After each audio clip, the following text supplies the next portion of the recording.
காஞ்சிபுரத்திலே மிக பழமையான கோயில். இந்த கோயிலை கட்டி 1400 வருஷம் ஆகுது. மகேந்திர பல்லவராஜா, நரசிம்ம பல்லவராஜா காலத்தில் கட்டின கோயில்.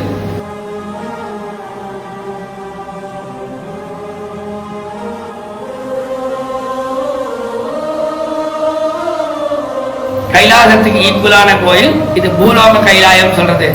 ஏன்னு சொல்றதுன்னு சொன்னா, கைலாயத்துல சுவாமி மட்டும்தான் இருப்பார். இந்த கைலாசநாதர் கோயில்ல கைலாசநாத சுவாமி மட்டும்தான் இருக்கார். அவர் தான் சீஃப். அதனால அதுக்கு ஈக்குவலானது.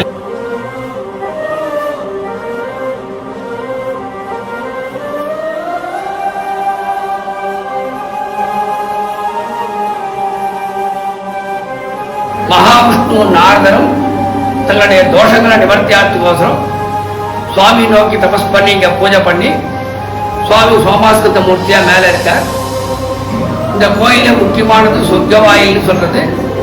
கைலாய பிரதட்சணம் உள்ள போன 7 படிக்கட்டும் 7 க்ஷேத்திரங்களை கொண்டது. உள்ள இறங்கி பிரதட்சணம் பண்ணிட்டு அந்த கீழால வரணும். முடியலன்னா மேலே ஏறி வருது. புனரப்பி மரணம் புனரப்பி ஜனனம்னு தாயினுடைய கர்ப்பத்திலிருந்து பிறந்து வந்த ஐதீகம். அது கர்ப்பவாசல்னு சொல்றது. ஒரு பக்கம் மரண வாசல், ஒரு பக்கம் ஜனன வாசல்.